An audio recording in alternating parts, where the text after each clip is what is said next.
Okay, अस्सलाम वालेकुम। सो हम फिजियोलॉजी के बारे में हम अब आते हैं एनाटॉमी के लेक्चर पर। फिर उसके बाद हम इसके डिसीज़ पे जाएंगे। तो बिल्कुल जो इम्पॉर्टेंट बात होती है इसके एनाटॉमी में। फिर अगर हम डिसीज़ पे आएंगे तो उस टाइम उसकी एनाटॉमी हम थोड़ी सी देख लेंगे। तो अभी के लिए ये है कि ओवरऑल ये है कि जो आई है उसकी 3 लेयर्स होती है। फाइब्रस लेयर होती है जिसको हम जो कॉर्नियल स्क्लेरल से बनती है, और जो सेकेंड लेयर होती है हम उसको यूवियल लेयर बोलते हैं, जो कि वेस्कुलर होती है। कोरोइड भी बोलते हैं उसको। और आपको पता है कि जो नर्वस लेयर होती है जहाँ पे रॉड्स और कॉन सेल्स होते हैं, वो रेटिना वाली लेयर होती है। तो ये 3 लेयर होती है। जब हम फाइब्रस लेयर की बात करते हैं जो कॉर्नियल स्क्लेरा बनाते हैं, तो आप देखेंगे कि आगे जाती है ये चीज़। तो ये जो आगे का पार्ट होता है कॉर्निया का 1/6 पार्ट जो होता है, वो बिल्कुल ट्रांसपेरेंट पोर्शन होता है कॉर्निया का। और जो स्क्लेरा रहती है वो टफ कोलेजन फाइबर की होती है। फिर उसके सेकेंड लेयर होती है वेस्कुलर लेयर, जिसको हम बोलते हैं कोरोइड या यूवियल। तो जो वेस्कुलर लेयर होती है कोरोइड, वो पीछे तो कोरोइड होती है, लेकिन आगे जाके ये सिलियरी बॉडी बनाती है। और सिलियरी बॉडी आपको पता है कि जो लेंस है उसको कैसे पकड़े हुए है, कैसे उसको एडजस्ट करती है, कर्वेचर में कितनी मदद करती है, अकोमोडेशन में कितनी मदद करती है, तो वो चीज़ बनती है। फिर आगे जाके आपको पता है वो फिर आइरिस भी बनाती है। और आइरिस फर्दर एक्सटेंशन होता है आइरिस का, है ना। तो आइरिस बनाती है। और आइरिस पता है आपको कि अलग अलग जो आई के कलर्स होते हैं, हमने डिस्कस करा था इसके बारे में कि अलग अलग जो कलर्स ऑफ आई रहते हैं वो इसकी वजह से, आइरिस की वजह से होता है, क्योंकि ये पिगमेंटेड होते हैं अलग अलग। जो जिस तरह से लाइट इसको रिफ्लेक्ट करती है उसी तरीके से इसका पिगमेंट जो है हमें दिखता है। तो ये चीज़ होती है। अगर हम सिलियरी बॉडी की बात करें तो आपको पता है ये बहुत इंपॉर्टेंट फंक्शन है इसका, सीक्रेट करता है एक्वस ह्यूमर। और अकोमोडेशन आपको पता है लेंस को पकड़े हुए हो, और जो दूर की इमेज, पास की इमेज को, जो कर्वेचर है लेंस का, कैसे इसको जो एलोंगेट करना है, कैसे इसको थिक करना है, कैसे इसको थिन करना है, तो ये अकोमोडेशन में सिलियरी बॉडी का बहुत इंपॉर्टेंट रोल होता है। उसी तरीके से जो हमारा जो आइरिस होता है वो तो एक डायफ्राम की तरह काम कर रहा था, जिसको क्या कर रहा था कि अगर लाइट रेज जो आ रही थी उसको जो है कितना एंटर करना है। अगर ये ज़्यादा लाइट आ रही है तो ये कॉन्स्ट्रिक्ट हो जाता है, अगर कम लाइट है तो ये डायलेट कर देता है। तो ये आइरिस का काम था। और उसके बाद हम आते हैं रेटिना के ऊपर। रेटिना यानी कि नर्वस लेयर के ऊपर, और ये डिटरमाइन करता है हमें इमेज को। रेटिना होती है उसकी 9 लेयर्स ऑफ सेल्स होती हैं। तो 9 लेयर्स ऑफ सेल्स होती हैं इसके अंदर, 9 लेयर्स ऑफ सेल्स इसके अंदर होती हैं। फिर उसके बाद हम चैम्बर की बात करते हैं तो इसके अंदर एंटीरियर सेगमेंट होता है, पोस्टीरियर सेगमेंट होता है।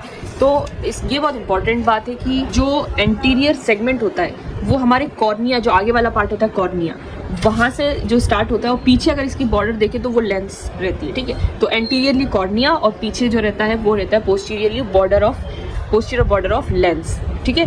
पोस्टीरियरली रहता है ये बॉर्डर ऑफ लेंस, ठीक है। फिर उसके बाद हम जब बात करें पोस्टीरियर सेगमेंट की, तो जहाँ से हमारा लेंस स्टार्ट होता है अप टू द रेटिना, यहाँ तक इसका जो रहता है पोस्टीरियर सेगमेंट कहलाता है।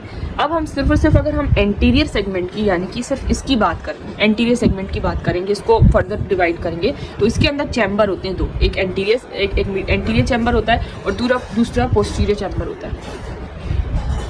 ओके, तो अगर हम सिर्फ चैम्बर की बात करेंगे, चैम्बर के अंदर एंटीरियर सेगमेंट की बात करेंगे सिर्फ, तो एंटीरियर सेगमेंट में हमें मिलता है एंटीरियर चैम्बर और पोस्टीरियर चैम्बर। एंटीरियर चैम्बर की अगर हम बात करते हैं तो आपको देखने को मिलता है कि एंटीरियर चैम्बर में जो एंटीरियरली देखें तो कॉर्निया होता है, और जो पीछे देखेंगे पोस्टीरियरली तो एंटीरियर बॉर्डर ऑफ आइरिस रहती है, ठीक है। Iris and anterior border of lens, ये 2 चीज़ें रहती हैं, आइरिस और लेंस, और उन दोनों के एंटीरियर बॉर्डर, तो वो आता है हमारा एंटीरियर चैम्बर के अंदर। जबकि अगर हम पोस्टीरियर की बात करें तो एंटीरियरली ये बाउंड करता है हमारा कि जो आइरिस का जो पोस्टीरियर मार्जिन है, आइरिस का पोस्टीरियर मार्जिन है वो, और प्लस पोस्टीरियरली ये होता है by lens, anterior margin of lens.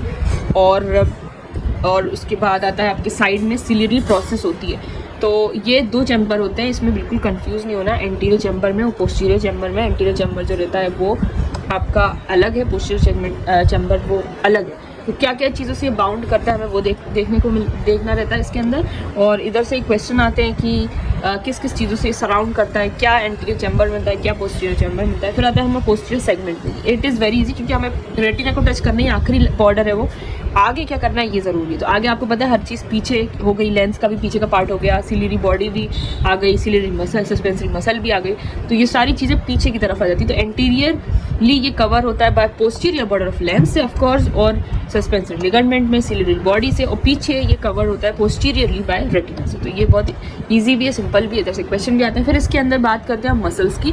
तो इसके अंदर 6 मसल्स होती हैं, तो 4 तो हमारे रेक्टाई हो गए, यानी कि superior, inferior, medial and lateral, ठीक है। तो ये चीज़ हो जाती है इसके अंदर, ठीक है। तो मसल्स हमारे हो गए 6, 4 रेक्टाई मसल हो गए, सुपीरियर, इंफीरियर के जो नाम है उसी तरीके से काम करते हैं, जैसे कि सुपीरियरली देखना, इंफीरियरली, मीडियल, लेटरल, तो ये सारे इसके जो है 6 मसल्स हो गए। फिर हम ऑब्लिक की बात करें तो 2 ऑब्लिक मसल्स होती हैं, सुपीरियर और इंफीरियर, तो ये 2 चीज़ें होती हैं इसके अंदर। तो ये इसके एनाटॉमी थी। बाकी हम अंदर भी कंजक्टाइवा वगैरह सब चीज़ें देखेंगे इसके अंदर की एनाटॉमी भी, और जो जो चीज़ें आती हैं वो देख जाएंगे, लेकिन अकॉर्डिंग टू द डिसीज़ अब हम इस डिसीज़ स्टार्ट करने वाले नेक्स्ट वीडियो से।